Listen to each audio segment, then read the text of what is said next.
তাসাউফের ধর্মটা হজরত আলীর মাধ্যমে আজ পর্যন্ত অব্যাহত আছে। কাদরিয়া তরিকা, চিশতিয়া তরিকা আছে না নাই, নকশবন্দি তরিকা, মুজাদ্দিদের তরিকা, কিন্তু ধারাটা একই। মোহরের নবুয়ত উনার বিশ্বাসে উনি চমু খেলেন, এরপরে উনি ইসলাম গ্রহণ করলেন। ইসলাম গ্রহণ করার পরে খন্দকের যুদ্ধ যেটা হয়েছিল এটা কিন্তু ওনার পরামর্শ।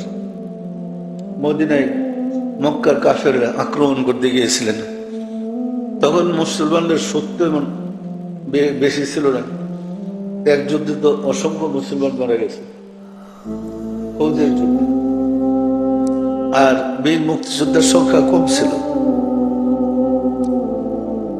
ওইখানে ওনাদের এই অবস্থার উপরে ভিত্তি করে রাসূল সাল্লাল্লাহু আলাইহি সাল্লাম চিন্তিত হয়ে বললেন যে আমরা কিভাবে মক্কাকে রক্ষা করব?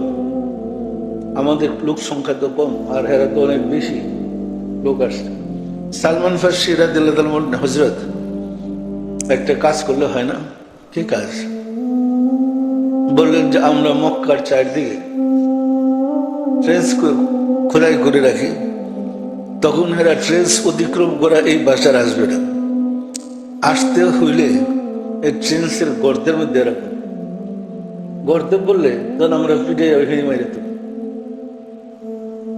ওনার পরামর্শে মক্কার চতুর্দিকে ট্রেন্স খোদাই করা হলো, গর্ত করে চারপাশে অবরোধ সৃষ্টি করা হলো। তখন মক্কার কাফেরেরা অবরোধ দেখে, ও ট্রেন্স দেখে এখন এরা নিচে নামতে চায় না। এদের এটা পরীক্ষা করার পরে তখন এরা নিচে নামতেছে না, এর নামলে তার উঠতেই পারো না। ওনার পলিসিতেই বিনা যুদ্ধে বিজয় লাভ করলেন। এদিকে এরা তাম্বু ঘেরে ওদের খাবার সাবাদ রসদপত্র সবাই না জমাইছে, মদিনা আক্রমণ করবে। অন্যদিকে আল্লাহর পক্ষ থেকে ঝড় বৃষ্টি শুরু হয়েছে। ঝড় বৃষ্টির তাম্বু সব ছিঁড়া শেষ, আর এদের গোলা বারুদ ফালাইয়া এরা এমন ভয় পেয়েছে যে কোনো মতে জান ছুঁড়ে যাও, এই পালাইতে গিয়া কিছু মরছে। তো এই যুদ্ধে কিন্তু খন্দকের যে মুসলমানরা বিজয় লাভ করছে। কেউ সত্য না মিথ্যা? এই সেই সালমান ফার্সি, উনি অধিবাসী ছিলেন পারস্যে, উনি উচ্চ শিক্ষিত ছিলেন এবং উনি রাজ পরিবারের ছেলে ছিলেন। ওনাকে জাদুবিদ্যা শিক্ষা দেওয়ার জন্য চেষ্টা করা হয়েছিল। উনি জাদুবিদ্যা শিখতে গিয়ে সরকার থেকে তাকে দায়িত্ব দেওয়া হয়েছিল জাদুবিদ্যা শিক্ষা করতে। উনি রাস্তায় গিয়া এক খ্রিস্টান পাদ্রীতে ঢুকলেন। পাদ্রী যে কি কি বাড়ি দিতেছে এটা শুই না মুগ্ধ হয়ে গেলেন। দীর্ঘদিন ওই সহবতীতে গিয়া ওই সুফি, আরো অনেক লম্বা ঘটনা আমি বলতেছি সংগ্রহে, দীর্ঘদিন ওই সুফিদের সান্নিধ্যে থেকে উনি সিদ্ধান্ত পেলেন, সংবাদ পেলেন যে তোমার শেষ গুরু হলো মুহাম্মদুর রাসূলুল্লাহ সাল্লাল্লাহু আলাইহি সাল্লাম। এই সালমান ফার্সি থেকে আসলে নকশবন্দি মুজাদ্দিদি তরিকা আসছে। এই তরিকার ধারাবাহিকতা দুইটা লাইন, একটা হলো হযরত আলী থেকে আসছে, আরেকটা হযরত আবু বকর থেকে আসছে।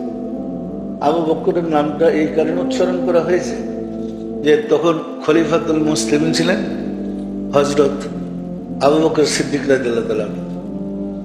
ওই জমানায় ওনারা ওনাদের দলের বিধানটা আবু বকর থেকে বলে শুরু করেছে, কিন্তু মূলে নকশবন্দি মুজাদ্দিদি তরিকা আসছে সালমান ফার্সি থেকে। বিষয়টা পরিষ্কার না? বেশ গুছতে গেছে। এই তরিকার ধারা দুইজন থেকেই মূলে তরিকাটা আসে। রাসূল থেকে হযরত আলী, হযরত আলী থেকে হাসান বসরি, এইভাবে তরিকাটার সিলসিলাটা এক সময় কাদরিয়া বড় পীর আব্দুল কাদের জিলানী, এক সময় এটা নকশবন্দিয়া বাহাউদ্দিন নকশবন্দি রহমাতুল্লাহ আলাইহি, এক সময় চিশতিয়া, খাজা মাইনুদ্দিন চিশতি রহমতুল্লাহ থেকে নাম হয়েছে চিশতিয়া, কিন্তু গতির ধারাটা এই দুজন থেকে বেরিয়ে আসছে। হজরত উমর থেকে কোনো তরিক আসে নেই, হজরত উসমান থেকে তরিক আসে নেই। ওনাদের দুইজনের কাছ থেকে যদি তরিক আসতো তাহলে আমরা বুঝতে পারতাম তারা রাসূলের সান্নিধ্যে গিয়া এলমুল কালবের বিদ্যার হয়েছে। বিষয়টা কি বুঝতে পারছেন? ওনারা আমিরুল মুমিনিন ছিলেন, মুমিনদের আমির, কিন্তু তাসাউফের ধর্মটা হযরত আলীর মাধ্যমে আজ পর্যন্ত অব্যাহত আছে। কাদরিয়া তরিকা, চিশতিয়া তরিকা আছে না নাই? নকশবন্দি তরিকা, মুজাদ্দিদের তরিকা, কিন্তু ধারাটা একই।